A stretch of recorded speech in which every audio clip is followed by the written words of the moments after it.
itu. Nah, and now. Ya, ya. Halo, Halo. teman-teman. Eh, silakan masuk dulu. Tungguin. Banyak yang masuk nih. Banyak yang nungguin. Udah ada yang nanya aja nih. Yang nanya nggak bisa di ini nih. Nggak bisa ditampilin ini.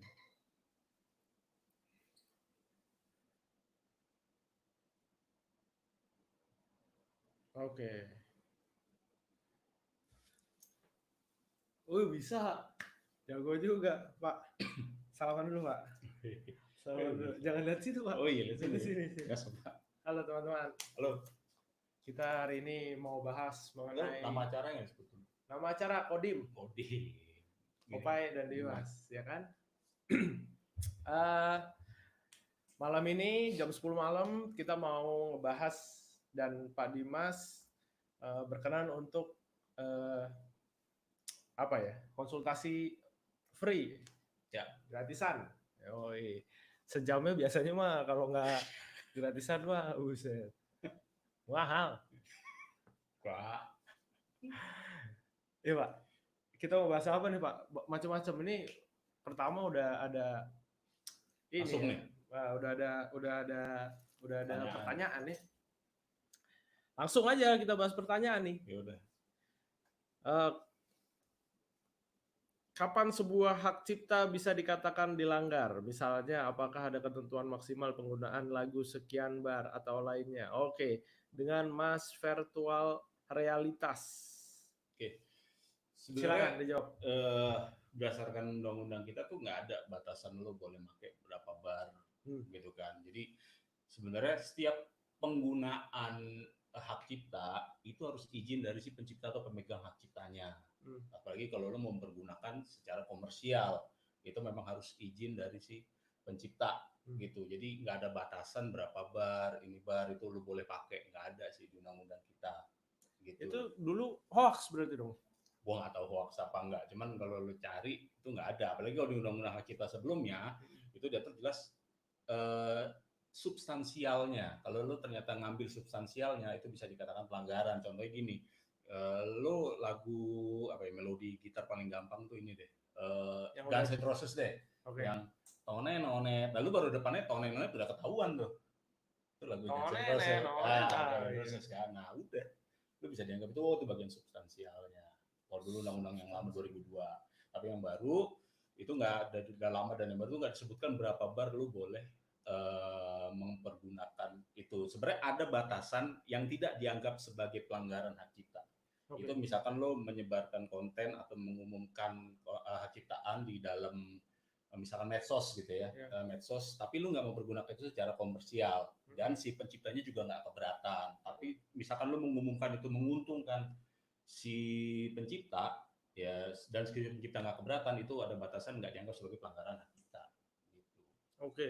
Berarti yang kemarin-kemarin 8 bar, 4 bar atau berapa bar itu enggak ya? Nggak ada sih di peraturan kita. Nggak ada ya? Lu boleh pakai, bisa gue nggak nyampe 8 bar, nggak nyampe 4 bar gitu, nggak ada. Okay. Jadi si pencipta misalkan merasa ya lu mempergunakan lagu gua gitu ya tanpa izin, ya itu, si pencipta bisa itu berhak untuk mengajukan keberatan atau menegur dia lah apa gitu. Oh, bisa gitu. Berarti Mas Virtual Realitas nih, kita sudah, mungkin ada pertanyaan lain dari Mas Virtual, soalnya yang kita tahu kan barbaran ya, apa batasan bar gitu kan ada. Iya nggak ada. Jadi ya kalau mau sih berarti ya jangan nyontek ya, jangan nyontek ya, izin aja gitu, izin. Karena kan ada beberapa juga yang musisi tuh ngambil sampling lagu orang gitu ya, rekaman lagu atau punya siapa atau rekaman siapa, gue izin dong, minta lisensi deh untuk menggunakan lagu lo gitu. Itu izinnya kemana? Izinnya kalau lu pakai rekaman suara ya berarti lu izin ke si pemilik rekaman suaranya dan si penciptanya gitu. Oke. Ntar dia akan ngehubungin ke labelnya, misalkan masternya di label gitu. Iya, masternya punya label, ya udah lu hubungin label, gue mau pakai lagu yang ini, gue pakai beberapa part untuk misalkan sampling, misalkan lagu apa itu ada bayarnya kan? Ya tergantung si labelnya, bisa enggak. Tapi kan harus lo yang penting dapat izin aja gitu. Itu license tertulis tuh ya? License tertulis untuk mempergunakan rekaman suaranya dia. Kalau lo mau pakai sampling lagu, suatu lagu, atau lo izin si penciptanya. Misalkan gue seneng nih lagu ini, gue nyanyiin ulang lah. Contohnya misalkan lagu cover lagu Beatles gitu ya. Beatles gue rekam ulang, kan banyak tuh. Misalkan ada Fiona Apple, ada Rufus Wainwright itu nyanyiin Across the Universe ya Beatles gitu kan. Ya, berarti kan dia izinnya ke si Paul McCartney, terus John Lennon. Kalau di situ terpenciptaan terpisah John Lennon dan Paul McCartney gitu. Iya, Mocha juga pernah Bjork. Bjork ya, tahu gue Mocha. Mocha pernah Bjork, itu katanya sih izin dulu ya. Terus tapi dikasih izinnya itu hanya untuk album. Jadi digitalnya enggak. Oke, pantesan nggak ketemu tuh. Soalnya zaman dulu, pasti ada kelengkap satu. Gue juga nyari tuh Spotify apa segala macam. Ini mana nih yang apa digitalnya gitu. Kurang lebih gitu. Semoga terjawab. Pertanyaan nomor 1 sebelum live. Nah ini Mas Virtual Realitas ini. Ya, thank you ya. Thank you ya udah nanya. Semoga itu menjawab. Semoga itu menjawab. Kalau kurang jelas bisa nanya lagi. Iya, nanya lagi langsung. Oke. Apalagi Pak? Gue sih sebetulnya penasaran sama music licensing, Pak. Music licensing tuh apa sih Indonesianya apa sih Pak? Definisinya tuh? Ya lisensi, music licensing ya lisensi musik, lisensi penggunaan musik gitu, ataupun lisensi penggunaan rekaman suara, atau lisensi penggunaan lagu ciptaan. Jadi sebenarnya lisensi itu kan izin tertulis dari si pencipta, pemegang hak cipta atau pemilik hak terkait kepada lo gitu, misalkan mau itu untuk mempergunakan atau mendapatkan manfaat ekonomi dari ciptaan atau hak terkait tersebut gitu. Jadi musik lisensi misalkan gue mau pakai rekaman lagunya untuk iklan, atau gue mau sinkronisasi ke iklan, gue mau sinkronisasi masuk ke dalam film. Nah berarti kan itu ada lisensi penggunaan kepada dari si pemegang haknya kepada si yang penggunanya. Gitu. Kalau music licensing itu ya, jadi music licensing itu sebetulnya sinkronisasi gitu ya Pak? Ya, itu berarti bahasa bedanya aja bagaimana? Iya, kalau gitu kenapa ya lisensi, karena lu lisensi itu kan persetujuan tertulis dari si pemegang hak kepada orang yang ingin mendapatkan manfaat ekonomi dari ciptaan atau hak terkaitnya itu. Oke, berarti kalau misalkan makainya lagu berarti ke publisher? Kalau lagu pencipta ya ke publisher atau ke penciptanya, tapi kalau rekaman suara lo izin ke label dan si pelaku pertunjukannya. Dan pokoknya ada 3 lah. Kalau lo pakai rekaman suara berarti ada 3 orang yang harus dapetin izin. Satu si pencipta, pelaku pertunjukan yaitu band atau penyanyinya. Yang ketiga adalah si pemilik rekaman suaranya. Tapi biasanya pemilik rekaman suara tuh biasanya udah di kontrak rekaman tuh biasanya udah dapat haknya tuh dari si penyanyinya tuh, label pertunjukan untuk ngasih lisensi ke orang. Biasanya udah ada tuh. Jadi biar dia sekalian jadi izinnya ke label biasanya sekalian sih. Tapi kalau emang ternyata nggak ada, misalkan lo minta rekaman suara ternyata lo yaudah minta jaminan bahwa lo udah dapat haknya dari si pelaku pertunjukannya, artinya dapat penyanyinya. Harus minta secure di situ juga gitu. Lihat dia udah benar-benar udah dapat hak nggak dari si pelaku pertunjukannya bahwa si label atau si pemilik rekaman suara bisa melisensikan rekaman suaranya kepada pihak lain. Dan si pencipta, misalkan pencipta juga udah ngasih ke rekaman suaranya, pemilik rekaman suara sekalian deh buat kalian kasih gitu. Kalau dia nggak ada, ya berarti harus minta ke penciptanya atau publishernya gitu. Jadi 3 orang itu, 3 pihak itu harus lu clearkan persetujuannya, dapat persetujuannya gitu. Oke. Ya, jadi itu sensitif banget ya. Wih, jangan sampai ini. Karena ada beberapa juga ada yang kena somasi. Somasi ya? Iya. Oke, itu somasi itu berarti dari penciptanya? Dari penciptanya, ada dari labelnya waktu itu. Nah, ada. Yang misalkan nih, lo punya lagu Pak. Ya. Terus gue merasa lagu lo ini mirip lagu gue. Kan pasti ada hakimnya nih, ibaratnya ada yang tengahnya. Ya. Yang dengerin siapa Pak? Ya lo harus bisa membuktikan, berarti kan lo harus kasih notasinya, kasih progresinya, terus lagunya. Jadi contohnya ada yang itu tuh, lagunya Creep si Radiohead. Itu kan akhirnya mirip sampai The Hollies yang Air That I Breathe gitu kan. Nah itu akhirnya sengketa kan tuh. Ya udah akhirnya jadi si The Hollies itu ya gue lupa nama penciptanya The Hollies ya. Akhirnya dia jadi pencipta lagu Creep juga, dapat bagian royalti. Terus yang si kasusnya The Verve yang Bittersweet Symphony yang punyanya si Mick Jagger sama Keith Richards kan, akhirnya royalti ya yang menang akhirnya si Keith Richards kan sama si itu, royaltinya ke semuanya ke si Rolling Stone itu.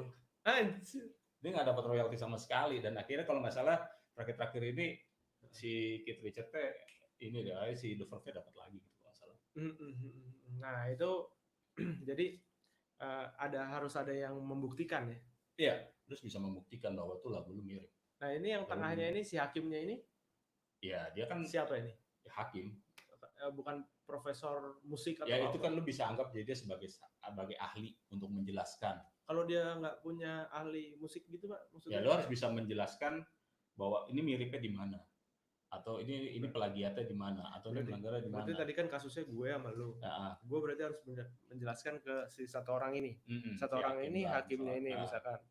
Kata lu yang profesor apa? Ya ada lah musikologi apa gitu, gue lupa istilahnya. Nah itu dia bisa menjelaskan lah sebagai ahli bahwa lagu ini dibedah misalkan gitu, atau kesamaan tuh gimana sih, persamaan progresi gitu kan. Ada yang bilang kunci kan cuma itu aja gitu kan, ada yang bilang gitu. Jadi kita buktikan di mana sih kemiripannya, gitu kan, ada di mana itunya, gitu harus bisa buktikan. Gitu.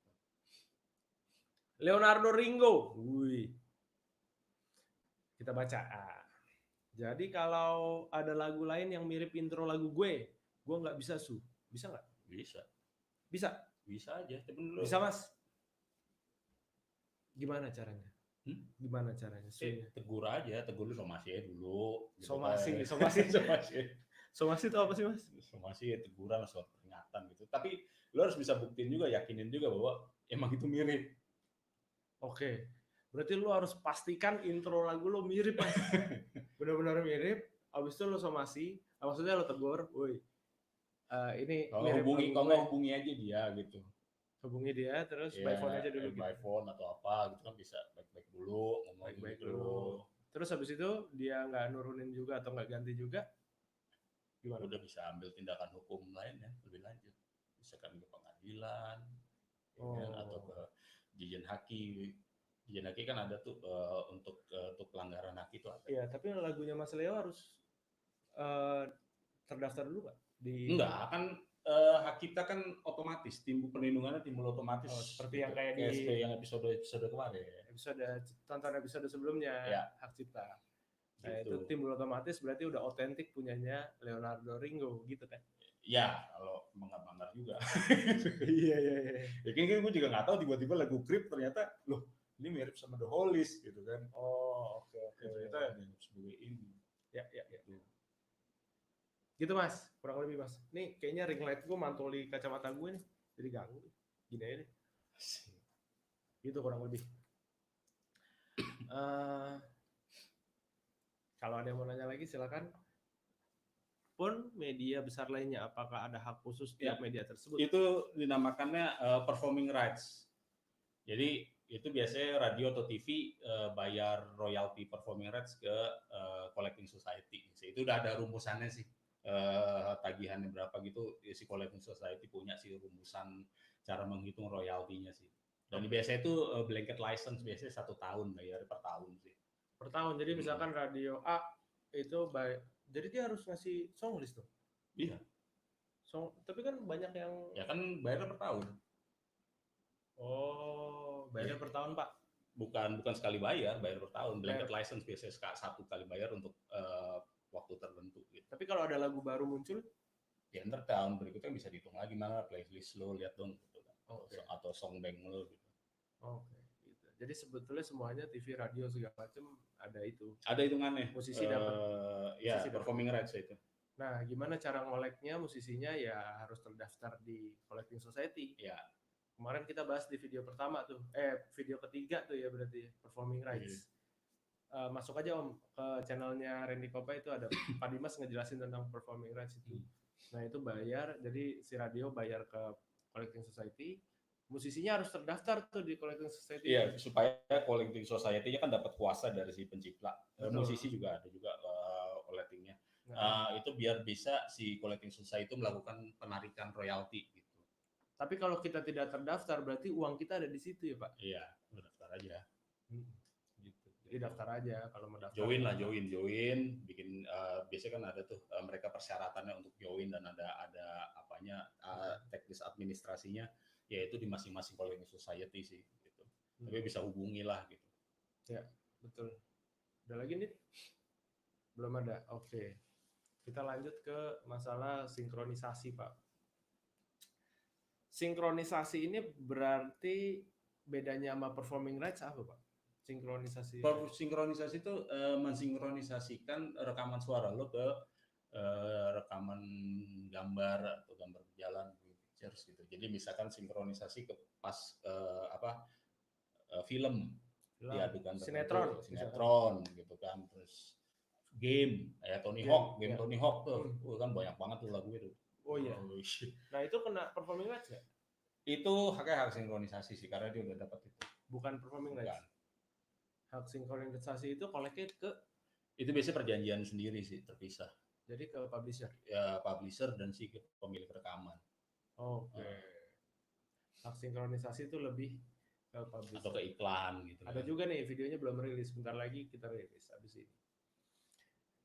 Ada mechanical rights juga, ada sinkronisasi, terus ada apa lagi, Pak?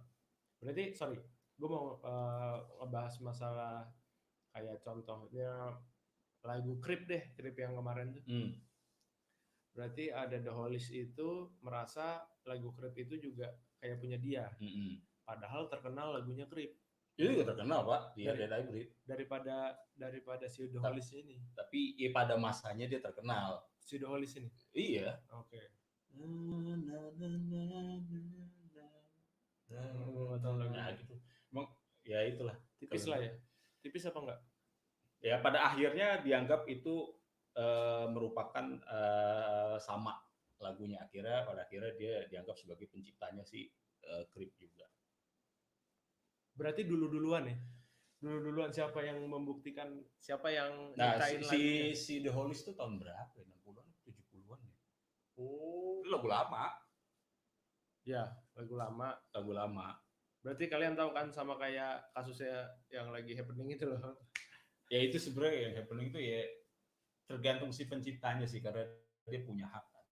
Oke, pencipta tuh punya hak. Punya hak untuk misalkan lo pakai lagu tanpa itu, ya gue bisa melarang lo untuk pakai lagu gitu kan. Lo ya, misalkan lo tanpa izin gitu ya, gue bisa melarang lo atau melakukan suatu tindakan. Misalkan tindakan dia adalah ke YouTube ya, take down itu sih. Misalkan gini, ada lagu-lagu yang misalkan lo rilis lah di YouTube gitu ya. Itu kan ada misalkan official audio, ternyata ada juga yang ini nih posting juga. Sebenarnya kan lo juga bisa. Gue minta take down, ini melanggar hak cipta. Ya kan, itu sama kayak gitu. Oh, jadi itu sebetulnya common. Iya. Ya. Tapi kenapa bisa nggak common gitu dong? Gak usah sebut merek lah. Ya pokoknya kalian tahu lah. Gitu. Silakan. Kalau ada yang mau konsultasi sama Pak Dimas, entah masalah kontrak kerja sama streaming gitu ya, kontrak kerja sama streaming, kontrak kerja sama event, manggung, kontrak kerja sama apa lagi, Pak? Banyak sih macam-macam. Ada endorser. Oh ya, endorser. Buzzer. Ya kan. Terus apa? Waktu kita 1 jam. Masih banyak gitu. Masih banyak. Oke, kita lanjut. Belum ada yang tanya lagi kan? Nggak ada. Belum ada. Oke, lanjut Pak. Mau bahas apa Pak? Kita bahas. Gua manut nih. Iya. Di luar haki yang lain juga bisa sih, makanya nggak melulu hak cipta. Misalkan lo mau bahas merek, gitu kan, atau lo mau bahas apa di industri atau paten bisa sih. Oke, kalau gue mau bahas ini deh Pak.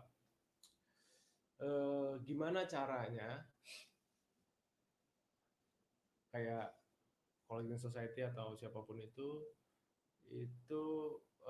sosialisasi perundang-undangannya nyampe ke musisi-musisi, Pak. Maksudnya supaya musisi tahu, musisi-musisi ini paham, oh ternyata tuh kita ada hubungannya sama ini gitu. Ya, kira-kira siapa yang bertanggung jawab untuk mensosialisasi itu? Wah, bisa gitu bertanggung jawab. Jadi bisa aja sih sering-sering lah. Misalkan lu juga bisa sebenarnya menggagas untuk ngumpul-ngumpul gitu ya, misalkan ngumpul-ngumpul santai gitu ya, lu bahas mengenai hak cipta dengan musisi atau pencipta yang lain, lu bisa menggagas itu. Nggak harus lu nunggu dari misalkan nunggu dari pemerintah, misalkan Dirjen Haki gitu melakukan sosialisasi, nggak harus nunggu dari collecting society melakukan sosialisasi, lu sendiri juga bisa menggagas itu. Malah bagus gitu kan kalau lu bisa untuk mengumpulkan pencipta-pencipta yang lain, misalkan kita sharing-sharing atau gua atau yang lain memberikan edukasi gitu kan, atau memberikan informasi mengenai hak-hak mereka gitu loh. Bisa hak mengenai pencipta lagu, bisa pencipta yang lain, misalkan pelukis ya kan, terus koreografer gitu, terus bisa seni terapan gitu kan, ada penulis buku gitu kan, lo itu bisa aja lo melakukan sosialisasi karena kita tuh luas banget ininya, cakupan jenis-jenis ciptaan yang dilindungi itu luas banget gitu. Oke, berarti kalau menurut gue kalau untuk pencipta dan lika-liku di belakangnya itu nanti akan gue jelasin di video YouTube gue. Tapi ini kita bukan melenceng, tapi agak belok dikit nih. Belok ke kanan dikit, kita ngebahas masalah kontrak kerjasama. Ya. Jadi sebenarnya yang gue rasakan pada saat pertama kali gue ngelihat kontrak kerjasama itu, artis ke musisi ke klien gitu ya Pak. Gue kan nggak paham ya, bahasanya HP lah segala macam. Wah nggak paham nih gue nih gimana ya. Ini nih sebenarnya bahasa yang bukan sehari-hari, iya kan? Bahasa saya Klingon. Enggak, maksud gua bahasanya nih agak tricky gimana gitu. Yeah. Nah, yang paham dan belajar ilmu bahasa itu ya lawyer. Ya, ilmu hukum. Jadi artis manajer yang tidak ada lulusan hukum mungkin bisa kecele itu ya Pak? Iya bisa. Bisa kan? Jadi emang benar-benar harus dibaca banget sih kontrak gitu. Kecele maksud gue gini ya, kecele tidak sama dengan persetujuan gitu ya Pak ya? Bukan. Tidak sama dengan. Jadi kan lo kalau ketika berkontrak lo kan mempunyai kebebasan berkontrak dan kesepakatan para pihak gitu kan, lo harus sepakat dulu baru lo bisa maksudnya kontrak itu kan kesepakatan antar pihak gitu. Jadi lo dikasih kesempatan untuk baca draft dan mengajukan hasil review lo lah, ngasih tahu nih review gua nih hasilnya gitu. Ini gue minta ada perubahan di sini dan gue minta masuk di sini. Akhirnya lo kan punya hak untuk memberikan tertulis lah. Misal gue mau nggak suka nih, bukan nggak suka sih, maksudnya gue nggak setuju yang pasal ini nih, gue setujunya begini nih Pak, gue ada tambahan juga nih pasal mengenai ini belum diatur nih. Nah jadi lu kirim balik tuh draftnya. Tapi sorry gue potong, tapi semua orang bisa paham itu nggak sih? Maksudnya gue orang awam yang tidak pernah baca kontrak atau tidak belajar hukum, dengan baca tulisan kontrak kerjasama, gue aja pribadi gue suka kelibet gitu, kebingungan dulu waktu awal-awal Lendaresa tuh. Untung ada kakaknya Mbak Endah. Kakaknya Mbak Endah tuh ini hukum kan, sekolah hukum. Nah itu kebetulan kita nanya, jadi sedini mungkin kayaknya harus dikonsultasiin. Betul, kalau lo ini bisa mempergunakan jasa lawyer gitu untuk melakukan review perjanjian, baiknya sih begitu. Baiknya gitu. Iya, baiknya begitu. Ini Pak, sepenting itu ya Pak? Penting lah. Maksud gue soalnya kan gini, kita kan kerjasama, misalkan musisi baru ya, kita kerjasama sama label atau sama siapapun deh. Kan dikasih kontrak tuh, coba lihat musisi baru gitu kan, kasih kontrak, baca kontraknya tebal banget gitu kan. Ini kan gue kagak paham Pak gitu. Iya paham sebatas pengertian bahasa Indonesia mungkin ya. Ya, tapi kalau ada bahasa-bahasa kayak contoh aja dan atau apa gitu kan, kan itu kan harus dijelaskan mendetail gitu. Menurut gue gitu sih. Ya sebenarnya lo harus baca itu pelan-pelan sih. Iya, tapi kalau lo mau gampang ya pakai lawyer, ya jualan banget. Iya benar. Enggak gitu misalnya. Better call Dimas. Gitu. Iya, tapi misalkan lo ini ya setidaknya ada hak-hak lo yang masuk di situ. Ya, misalkan kontrak manggung. Oke, paling pertama lo berkontrak sama siapa? Harus jelas tuh. Ya kan, penyelenggaranya kah? Ya kan? Pihaknya harus jelas. Kedua, lu manggungnya kapan? Jamnya berjam berapa? Durasinya berapa? Ya kan? Terus lu harus datang jam berapa? Di balik itu dipergunakan untuk apa aja? Ya, karena gini, ketika lo ada, misalkan lu tanggal harus jelas. Kalau lu bentrok gimana kalau di situ nggak tulis tanggal? Iya, maksud gue dipergunakan untuk apa aja tuh lebih ke, misalkan lu manggungnya di Senayan. ternyata videonya dipergunakan untuk audionya dilepas, audio live-nya dilepas. Setelah audio live-nya dilepas, dimasukin ke Spotify atau ke manapun digital tanpa sepengetahuan artisnya. Nah itu bisa lu masukin bahwa lu bisa di situ melarang pertunjukan gua, ya kan? Berarti ini penyanyi ya. Ini hak terkait si pelaku pertunjukan ya. Di situ dia punya hak atas pertunjukannya dia. Mau penggandaan, penyiaran atau komunikasi pertunjukan. Pertunjukan itu bisa pertunjukan musik, ya kan? Pertunjukan drama atau seni tari gitu atau nari gitu. Nah itu lu punya hak di situ. Pertunjukan itu. Jadi misalkan gue cuma manggung doang, tapi gue nggak mau rekaman manggung gue dipisah atau ditransformasikan ke dalam atau direkam. Nanti lu publish di tempat lain. Gue cuma manggung aja udah, nggak usah lu rekam, nggak usah ini. Itu bisa lu masukin, lu punya hak untuk masukin itu. Lu bisa tulis melarang untuk melakukan perekaman audio visual gitu ya, mau audio atau visual gitu. Dan lu melarang juga untuk lu mengumumkan dan memperbanyak pertunjukan lo, gitu. Berarti mungkin next kalau udah new normal gitu ya, kalau manggung udah jalan, coba diobrolin secara detail, ini manggung A bakal direkam apa enggak, ya atau kan? Bakal dipisahin audio sama visualnya apa enggak kalau direkam. Kalau festival gede sekarang di luar kota aja itu udah pakai rekamnya udah proper banget gitu kan.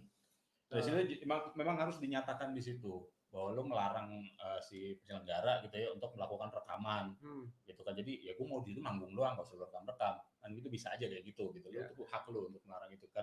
Tapi misalkan ya nggak apa-apa lo rekam, tapi kan bisa jadi produk lain gitu, misalkan Kopai live at apa gitu kan, tuh banyak kan artis luar juga live at apa. Tapi gitu. Itu jadi produknya artis ya kan? Ya produk artis dan produk si pencipta. Pemilik rekamannya ya si penyelenggara. Tapi kan lo harus pemilik rekamannya penyelenggara. Ya penyelenggara gitu kan. Tapi lo kan punya hak di situ juga sebagai artis, pelaku pertunjukan dan pencipta. Ya kan? Di situ ada muka lo yang direkam tuh, ada suara lo yang direkam. Ya kan, tuh hak lo sebagai pelaku pertunjukan. Kemudian hak lo sebagai pencipta, Pak, itu lagu gua. Ya gitu. Jadi di situ ada pencipta dan pelaku. Kalau kayak kemarin kita bilang, ada pencipta yang juga jadi pelaku pertunjukan. Ada juga yang pencipta yang bukan pelaku pertunjukan. Artinya pencipta bukan penyanyi, gue ciptain lagu doang. Ya kan, ada yang kayak gitu. Jadi kenapa gue bilang ada dua pihak. Jadi terus dipisahkan. Hak lo sebagai pelaku pertunjukan dan hak lo sebagai pencipta. Itu memang harus dipisah gitu. Pada saat pelaku pertunjukan itu belum lagi siapapun bandnya atau manajernya harus teliti perihal mau dipakai apa enggak nih, abis gue manggung nih, ada yang rekam apa enggak gitu ya. Iya. Kalau misalkan ada yang rekam berarti itu kontrak terpisah ya? Apa sama? Ya kalau lu dibilang lu melakukan hal yang itu kan sebenarnya makanya bilang harus jelas tuh. Kayak gitu. Kalau lu mau tambah itu bisa aja lu tambahin di kontrak pertunjukan lo, atau lu bisa ada hal-hal lain yang lu lakukan ya kita buat terpisah, itu juga bisa. Gitu dari rekaman itu. Pertanyaan, Pak. Apa semua lawyer ngerti hukum permusikan? Saudara gue lawyer pidana semua rata-rata. Top, Pak. Ngerti gak, Pak? Gak tahu gue. Itu semua bisa dipelajarin. Semua bisa dipelajarin, Mas Le, karena Mas Dimas ngambil. Kalau gue memang spesialisasinya IP, artinya intellectual property haki gitu kan, dan juga memang ada pendidikan khusus untuk konsultan haki gitu kan. Dan lo belajarnya berapa lama tuh? 3 bulan, 4 bulan, Pak. Itu ada sertifikatnya. Sertifikatnya. Ada sertifikat bahwa gue adalah registered konsultan haki, dan itu ada khusus lo mempelajari itu. Yang menyelenggarakan adalah Dirjen Haki. Kementerian Hukum dan HAM. Gitu. Berarti sebetulnya bukan lawyernya, tapi si lawyernya ini kayak ngambil spesialis lagi, Mas. Iya, gue ngambil spesialisasi di hakinya. Sebenarnya lawyer lain pun bisa mempelajarinya gitu. Musik-musikan. Kan undang-undangnya ada jelas, peraturannya lo bisa pelajarin kok. Fokus di undang-undang permusikan itu, Pak? Ya, undang-undang cipta.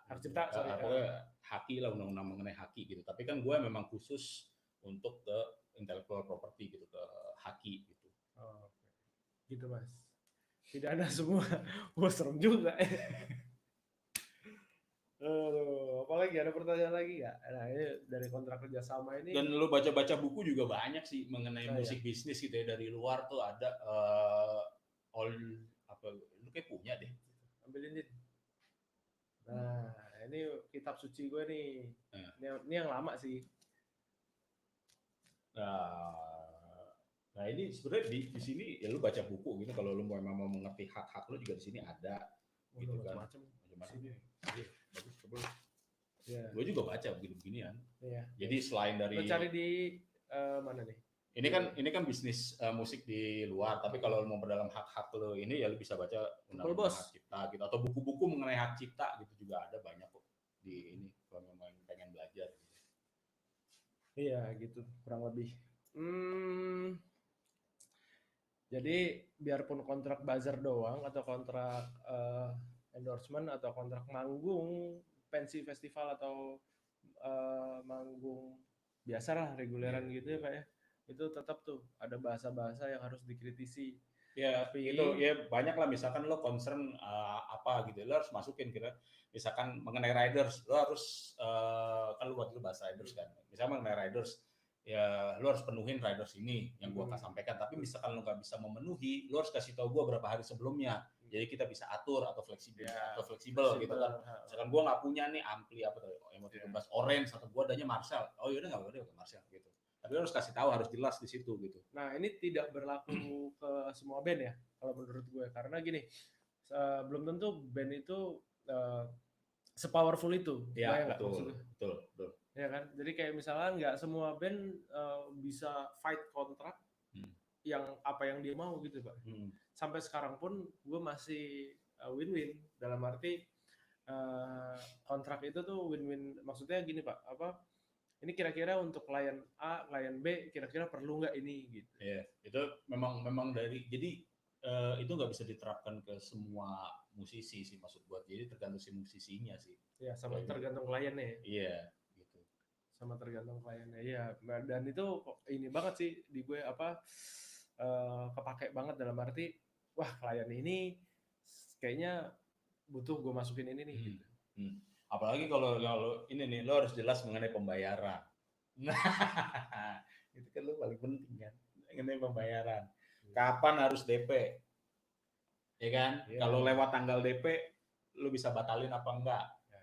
Nah itu yang detail-detail gitu, itu sebetulnya tergantung sama manajemen band dan musisinya, karena menurut gue itu sangat apa ya, kalau di saat pandemi gini Pak, jujur aja nih, saat pandemi gini banyak banget yang kita longgarin lah Pak.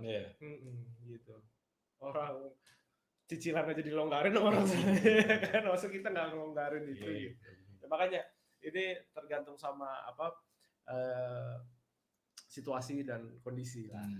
Ya kalau nggak lu masukin di kontrak, misalkan lu di luar kota, lu maunya naik apaan luar kota? Bisa gue diminta tiket pesawatnya apa nih? Pesawat maskapai apa gitu kan, untuk berapa orang? Terus pas ketika di sana gue mau ada yang ngejemput atau disediakan 2 mobil. Kenapa? Gue bawa alat banyak.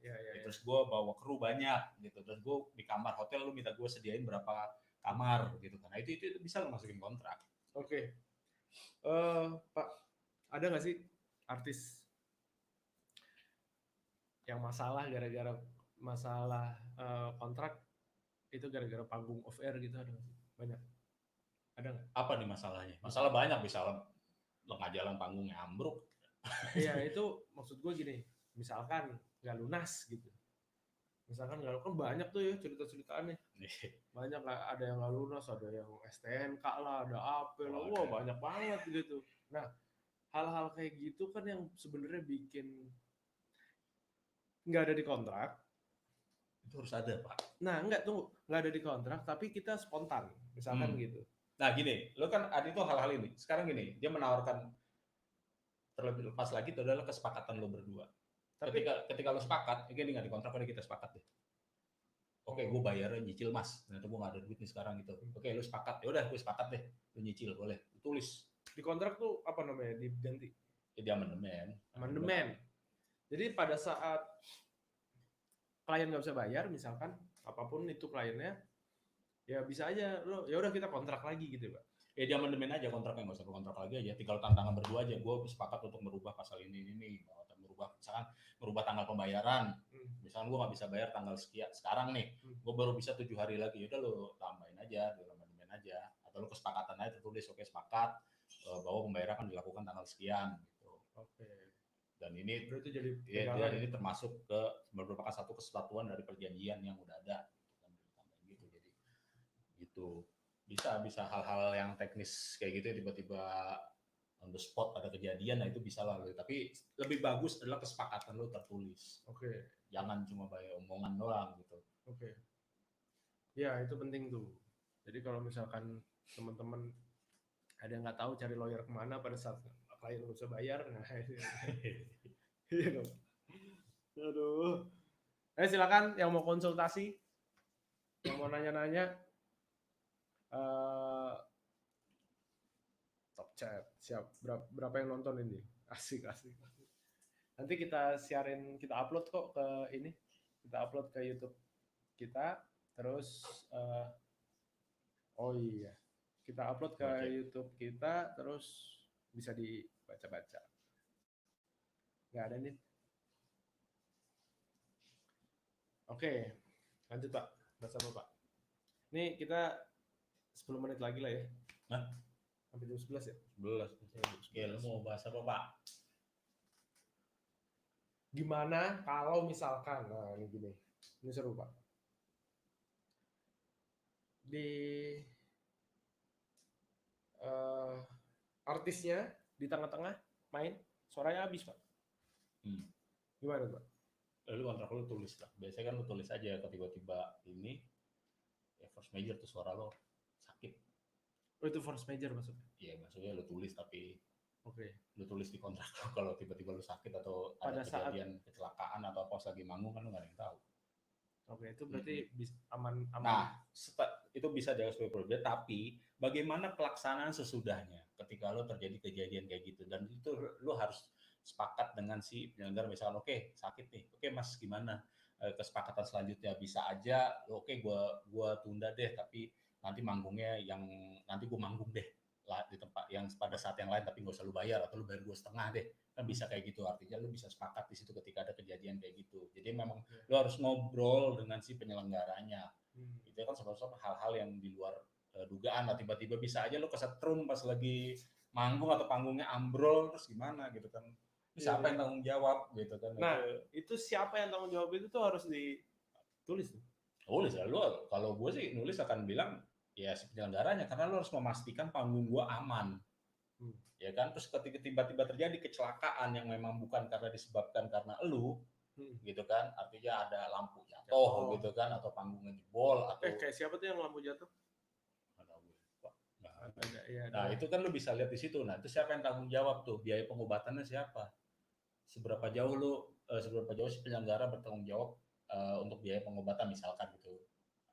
Nah itu juga lu harus tulis gitu, dan si penyelenggara misalkan saya lu tulis si penyelenggara wajib menjaga memastikan panggung aman dan layak gitu misalkan untuk lo ini. Itu dimasukin ke kontrak lebay nggak Pak? Enggak lah. Aman aja. Aman dong. Kan lu kan menjaga diri lu sendiri. Oh. Ya kan, kalau tiba-tiba lu manggung di panggungnya nggak aman kan juga bahaya buat lu, dan misalkan dan buat yang lain juga, ada krunya juga kan. Gitu kan, ada kru di atas panggung juga, dan misalkan alat-alat juga bisa jadi rusak gitu kalau misalkan ternyata roboh bahkan. Ya itu gimana gitu, dan itu memang harus, ya menurut gua kalau dimasukin juga nggak lebay juga, karena itu ngejaga diri lu kan. Gitu, daripada konsleting gitu kan. Gitu kan, lu nggak tahu gitu. Setuju. Nah itu hal-hal kayak gitu bisa dimasukin di force major. Hal-hal kayak ini Pak, COVID, kontrak belum ada nih, COVID nih, udah kontrak nih. Nah ya lu kesepakatan aja, balik lagi ke kesepakatan gitu. Akhirnya lu hubungan baik lah, maksudnya dengan sebenarnya diobrolin baik-baik gimana kesepakatan nih, karena gini, lu nggak, COVID-nya apa nih, misalkan COVID-nya nggak ada izin manggung. Ya kan, dari pemerintah. Pemerintah, artinya Mas kita nggak dapat izin nih manggung karena memang lagi PSBB, gitu kan, ini gimana? Nah, gimana ya, bisa aja kan ada kesepakatan, ya udah Mas nanti mungkin setelah selesai kita atur ulang deh jadwalnya. Gitu kan bisa aja kayak gitu. Atau misalkan Mas di cancel aja ya. Terus duitnya gimana nih? Balik nggak? Misalkan lu tulis DP nggak balik atau gimana kan itu kesepakatan dari lu tuh sikap lu udah. Misalkan sikap lu ya udah gue balikin deh gitu. Tapi misalkan gue potong 10% ya. Iya, buat pajak atau apa. Pajak ya buat gue ini. Oke. Pertanyaan. Kiat-kiat apa saja yang diperlukan di dalam membuat suatu perjanjian kontrak agar menghindari konflik atau perselisihan? Mas Ridwan Arifin. Terima kasih Mas Ridwan Arifin pertanyaannya. Monggo Pak. Oke, lo kiat-kiatnya juga lo harus memasukkan hak-hak lo dan kewajiban lo itu dengan jelas, gitu kan? Dengan jelas supaya nggak ada perselisihan gitu. Apa aja Pak? Jangka waktu. Jangka waktu. Terus yang syarat sah kontrak tuh apa Pak? Apa? Ya 30 ada kesepakatan, ya kan? Lo ingat ada suatu halal, ya kan? Nah, ada suatu hal tertentu, nah kayak gitulah. Menghindari konflik atau perselisihan gitu. Sebenarnya itu kalau menghindari konflik pasti ada konflik sama pasti ada konflik, tapi untuk menghindari adalah sebelum lo tanda tangan kontrak itu lo pastikan itu sudah sesuai sama hak dan hak lo udah tercakup di situ atau kewajiban lo si ini juga udah tercakup di situ, jangan sampai miss gitu. Oke. Jadi sebelum bikin kontrak itu biasanya kalau gua sama Pak Dimas sebelum bikin kontrak itu gue kan diskusi dulu nih sama kliennya nih, ini kan untuk apa ya perjanjian kontrak musik gitu ya, kan udah ngobrol dulu nih Pak. Setelah informasi udah gue tampung semua, gue baru ngobrol ke Pak Dimas. Pak ini jadi gini infonya. Nah, Pak ini bikin kontrak sesuai dengan apa yang jadi informasinya ini, yang hasil diskusi gue ini. Jadi hasil diskusi yang jadi acuan buat kontrak gitu ya Pak ya? Iya gini, jadi kita misalkan lu kontrak dengan klien lu, lawyer dengan klien gitu, oke ini di sini lu maunya apa nih, misalkan gue mau di sini dimasukkan tanggal pembayarannya tanggal sekian, oke ini nggak sesuai nih gitu kan. Terus misalkan gue mau dimasukinnya bahwa ini nggak boleh direkam tadi, ya itu terus masukin. Jadi memang yang biasanya kan dari penyelenggara ngasih draft, lu baca baik-baik gitu kan, pastikan bahwa hak lo itu udah tercakup di situ gitu kan, atau pengen yang lo mau itu udah tercakup di situ. Kalau belum ya lo balikin draftnya dengan hasil review gitu. Dan kalau mereka setuju ya udah baru sign gitu. Oke, lanjut pertanyaan lagi dari Mas Leo ada. Oke. Ini ada ungkapan nih. Tampilin aja, Din. Gue waktu manajerin Brandals pernah panitia kekurangan uang buat ngelunasin, terus panitia bayarnya ngumpulin. Lo pasti juga pernah kayak gitu. Pernah. Tas plastik, betul. Setuju. Nah, ini nih Mas Le. Gue tuh kadang-kadang kalau misalkan HP kan harganya gue nggak tahu ya berapa harganya, segala macam itu nominalnya itu bisa kelebihan, bisa kekurangan gitu ya. Iya. Dan kita nggak tahu angka fixnya berapa.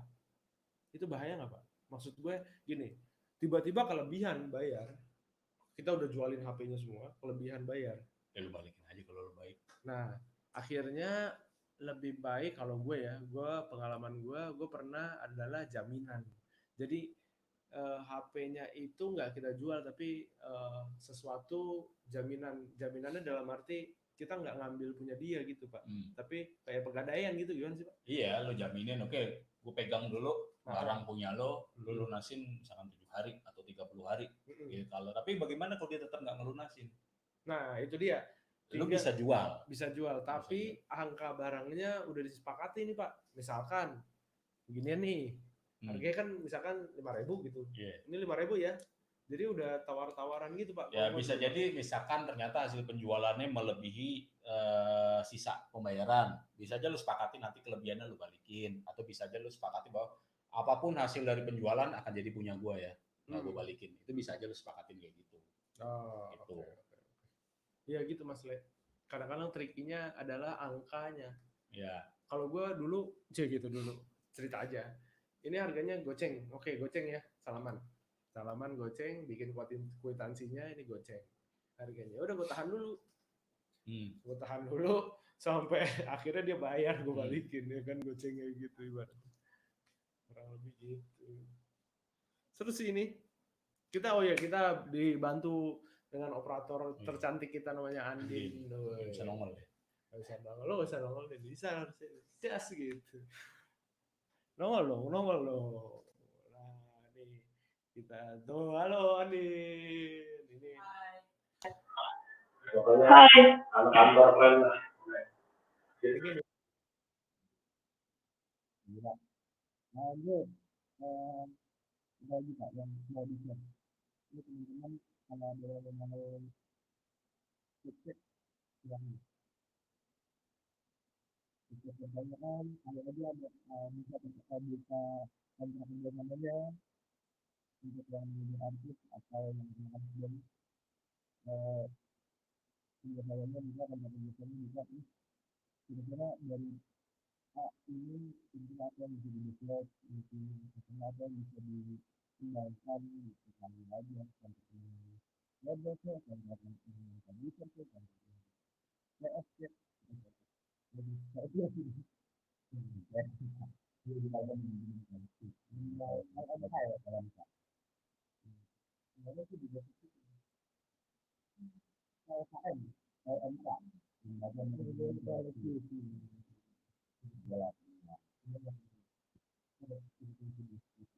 kalau juga membahas yang mengenai kontrak streaming ya oh kontrak streaming ya itu yang pertama yang memang cuman yang di country adalah mengenai jaringan komunikasi jaringan telekomunikasi jaringan streaming dan itu bagaimana tiba-tiba itu menurut yang ada kan itu tidak satu kejadian seperti ini itu selamatnya ya penanganan itu kita apa tiba-tiba ada satu kebakar di daerah mana barangkali harus dipadamkan dengan supaya ini bahaya padamkan bagaimana itu jadi bagaimana kendala sebelumnya kita kan jaringan internet pemadaman listrik ya kan bagaimana kita tadi bagaimana itu harus ditulis bagaimana dengan hasil videonya videonya ya bagaimana ya, itu boleh direkam karena itu boleh di kan ini nggak bisa nggak ini ya hasil dari ini itu boleh tidak kalau di publish lagi dimasukin misalkan di YouTube ya yang artinya nggak live gitu di upload gitu nah itu boleh nggak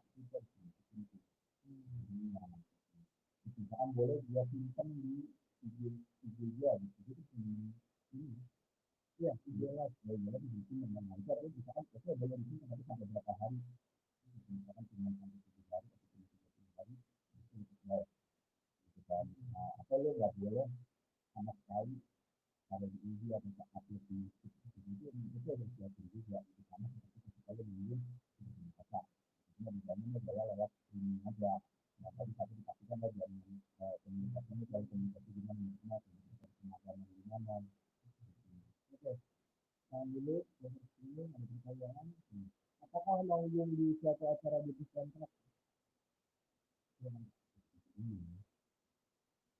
semua acara ada iya tapi ketika lo enggak kejadian yang ini misalkan dari memulai karir gitu kan lo manggung di suatu tempat suara itu tidak jelas enggak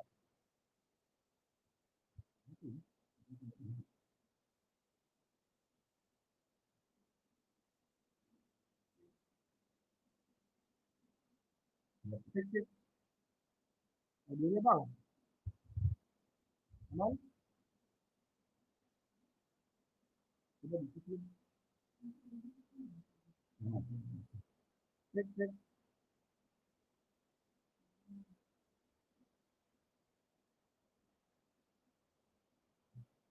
cek cek 1 2 3 oke lanjut mana Oke, tadi pertanyaan tadi nyambung. Nyambung atau itu kontrak, ya baiknya sih iya. Tapi bagaimana kalau itu bukan kontrak tertulis, artinya kesepakatan aja, gitu kan? Contohnya itu kan dia harus ada kesepakatan. Jadi bisa aja kesepakatannya bukan kesepakatan tertulis, misalkan perjanjian baru yang baru memulai karir, gitu kan? Nanti masih bisa memulai yang baru, gitu kan? Terus juga kalau pastikan kapan lo main, gitu kan? Terus ya, bayaran lo berapa kalau ada bayaran, misalkan nggak ada bayaran, terus juga kalau misalkan bisa minta kapan gue check time, kesepakatan kayak gitu aja lah. Jadi misalkan memang nggak ada kontrak, tapi memang lebih bagus ada kontrak tertulis. Kontrak tertulis, ya. Gitu. Pokoknya diskusinya ini lah, diskusinya bagaimana kita sebelum ya, karena kalau nggak tertulis, bagaimana lo ternyata memang ada hak lo yang nggak dipenuhi. Oh, apa kewajibannya dia yang bisa dilaksanakan, ya gitu kan. Itu bagaimana gitu. Ya, bebasnya betul, tapi kalau memang lo nggak bisa tertulis, ya tidak perlu sepakat atas beberapa hal yang memang lo harus perlu, gitu kan. Lanjutin, pertanyaan selanjutnya, bagaimana bila seorang artis, terutama pendatang baru, dihadapkan pada pilihan untuk harus menyetujui kontrak basi? Apa saran Bang Dimas supaya kedudukan para pihak menjadi seimbang secara hukum? Masih begini.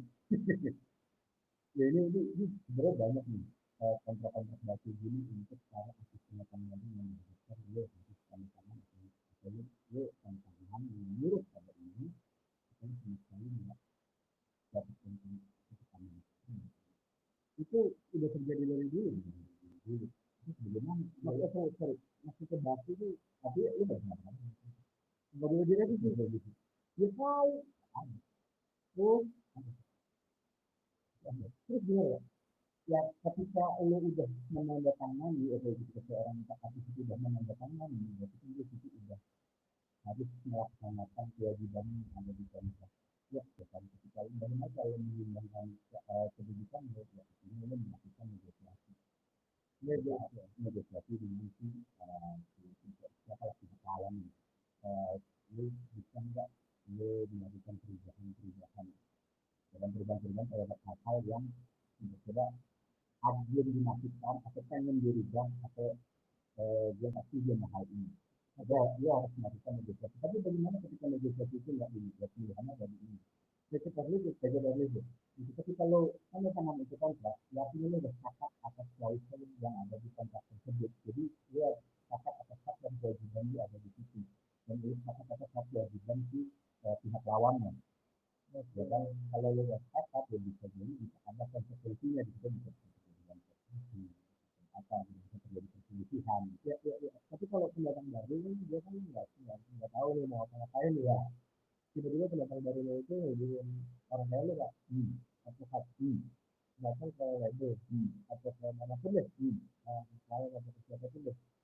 Nah itu bisa bisa menjadi kedudukan muslimah. Ya kita ya kedudukan muslimah adalah artinya lo mempunyai apa maksudnya gitu, dia merubah sesuatu yang ada di belakang dia, kontrak rasa dia itu. Artinya sebelum dia sepakat milik sebelum sekarang, berarti lo sepakat dulu terhadap klausul-klausul yang ada di dalamnya. Oke, ya kan? Ya itu jadi ketika itu ya lo sepakat dulu. Tapi bagaimana ketika lo mendapatkan perubahan itu, tapi ditolak oleh mereka, ya kan? Artinya tidak ini nggak terjadi karena pilihannya ada di kita mau sign apa enggak. Kalau ketika kita udah sign tapi lo merasa ada hal yang gimana harus mengalami itu kontrak, gitu kan? Nggak ada pilihan om, begitu. Jadi adalah ya itu melakukan negosiasi lah. Tapi ketika lo udah sign ya ini mana harus mengalami itu kontrak dengan konsekuensi hak dan kewajiban yang ada di kontrak itu. Ya. Nah, kalau ternyata ada perselisihan itu kan menunjukkan perselisihan tadi. Jadi dengan cara menegosiasikan artinya dia harus dapat juga sesuatu yang ada di ya udah berarti pilihannya kayak kita dulu sih ya. Jadi itu banyak banget yang terus kalau misalkan mau di bakalin kontraknya ya ceritanya udah pintar deh cerita ya dan di situ kan ada biasa di perjanjian itu ada pengakhiran atau pembatalan itu bagaimana ketentuan itu ada itu harus dibaca itu bisa beda-beda di setiap atlet gitu yang bisa disamakan bisa aja kesepakatan karena alternatif bisa pakai batal kan. Ternyata lu bakal melakukan prestasi atau gimana kan. Jadi memang beda-beda lah untuk mengenai suatu pemikiran. Oke. Suaranya teman. Ini memang kenapa? Masih belum. Oke. Awal-awal ya kan?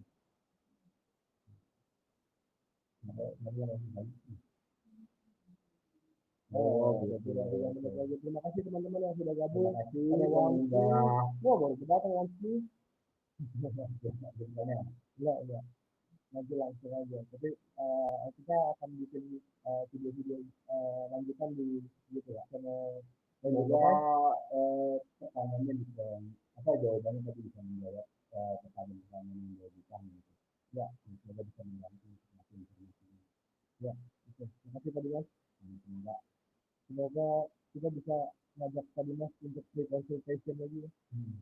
Terima kasih Andin yang sudah membantu. Sampai ketemu teman-teman. Terima kasih.